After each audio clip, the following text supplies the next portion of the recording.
Ekyamazima kyo kiri nti vidiyo eno nange nkwasizaamuko ennaku neyongera okukkaatiriza ebigambo ebiri ku mimwa gya bannayuganda nti ekyamazima Ssaabasajja Kabaka wa Buganda Ronald Mwenda Mutebi II muwambe. Okusinziira ku bigambo Katikkiro byazzeemu, abataka abamukunyizza ebibuuzo bibadde bingi nnyo wali mu lukiiko lwa Buganda oba gye wandiise Paliamenti y'Obwakabaka bwa Buganda.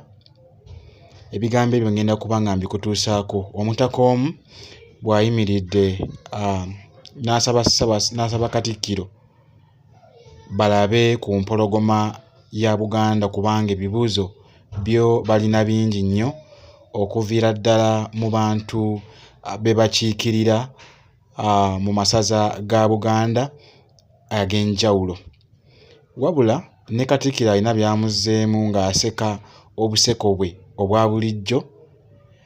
Ekyamazima kyo kiri nti nange nzigweddemu amaanyi. Wabula sigenda kubanga njogera oba endowooza yange nga nze omuntu olw'ebisonga zo by'okwerinda, naye nzikiriza njogere ku bintu ebiri mu vidiyo eno. Okusinziira ku mutaka ono ategeezezza nti empologoma ya Buganda erudde okubanga erabibwako era n'asaba nti at least amasaza ga Buganda 18 waakiri abakiikirize b'amasaza gano bakiikenga embuga balabenga Ssaabasajja Kabaka batwale n'amakula at least omulundi gumu omwezi. Wabula Katikkiro Charles Peter Mayiga amusekeredde era obuseko obwo ogenda kubanga obufuna bulungi nnyo mu vidiyo eno. Wabula katusooke tufune ebigambo by'omutaka ono abadde ayogera ku nsonga z'okubanja Ssaabasajja Kabaka Ronald Mwenda Mutebi II wabadde olwaleero mu lukiiko olwa Buganda, era bakunyizza Katikkiro Charles Peter Mayiga ebibuuzo bibadde bingi nnyo, naye nga ngenda kubanga nkutuusaako ebimu ku ebyo oba oli awo eby'enkizo.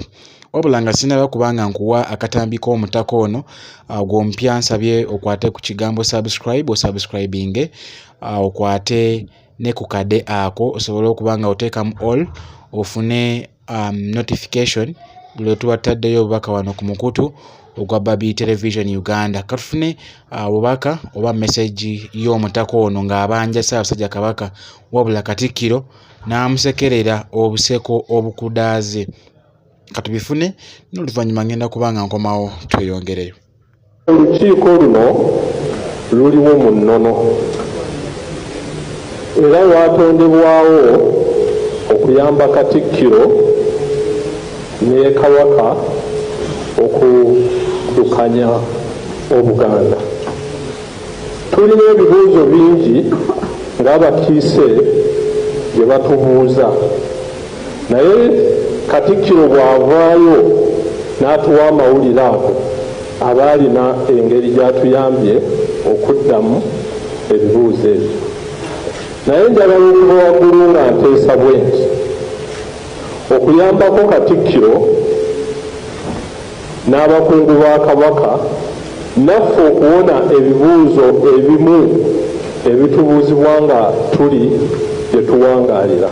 Mbadde nteesa nti ababaka b'amasaza n'abakulu b'amasaza baweebwenga omukisa mu mwezi waakiri omulundi gumu buli ssaza oba bagagasse emirundi amasaza 2 oba 3 nga bagasse, naye tufunenga omukisa ng'abakiise naffe okusisinkanangako Ssaabasajja Kabaka ne tukiika gy'ali ne twogerako naye.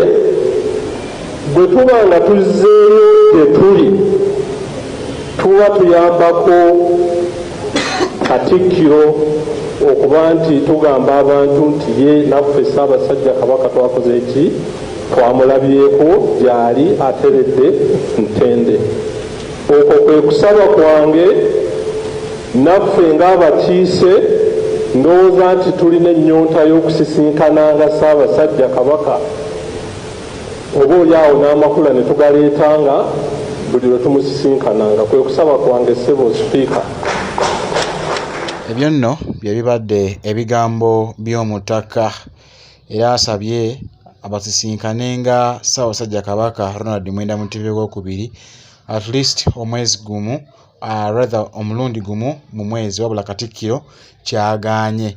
Ndowooza saagala nnyo okuwanvuya vidiyo eno, nsabye n'obuwombeefu obw'ekitalo nkole vidiyo endala ereeta era ngenda kuba nga nkuteeramu ebigambo Katikkiro by'ayanukudde abataka bano ababadde bazze okubanja Ssaabasajja Kabaka Ronald Mwenda Mutebi II mu lukiiko lwa Buganda olutuuziddwa wali ku Bulange e Mengo olunaku olwaleero, era nga bingi nnyo ebibaddeyo. Ngenda kuba nga nzija mbikutuuseeko wano ku mukutu, naye ekyamazima teweerabira kubanga okozesa #FreeKabaka mu ngeri emu yonna gy'osobola osobola okubanja Ssaabasajja Kabaka, kubanga ekyamazima kyo kiri nti alabika nga muwamba okusinziira ku statement eziva mu Katikkiro wa Buganda Charles Peter Mayiga. Akoze ebyafaayo ku mulembe gwe era kizibu nnyo okwerabira omulembe gwa Charles Peter Mayiga nga emirembe emirala gy'abakatikkiro egibadde nga gibaawo, era ne bakatikkiro nakuwako eddoboozi lya Katikkiro eyaliko Katikkiro Mulwanyammuli Ssemwogerere ku nsonga za Ssaabasajja Kabaka nti Mayiga akoze ebyafaayo, nti okufuna oba okulaba okumiitinga Ssaabasajja Kabaka ekyamazima kyo kyalekamu oba kyereetamu omuzinzi. Era waliwo n'omutaka gwe nabatuusaako wano ku Baby Television Uganda, naye yavaayo n'agamba nti yagenda ku lubiri ebbanda Kireka okulaba ku Ssaabasajja Kabaka Ronald Mwenda Mutebi II akakase oba ddala gyali oba taliiyo, nakossa n'okumubuuzaako n'okulaba obulamu bwe bwe butambulamu ensangi zino. Wabula omukulu oyo oba omukungu wa Buganda oyo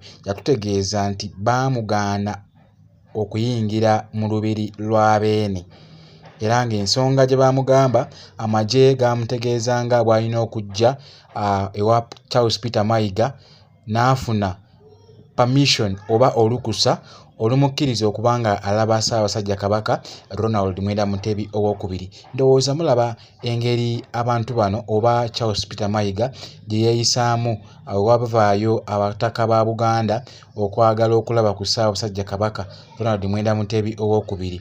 Abagaana era ne yeefuula nga alumirirwa ennyo Obuganda n'okusinga abataka abaddukanya ebitundu bya Buganda. Munzikirize ebirala mbireete mu vidiyo zaffe ezigenda okuba nga ziddako.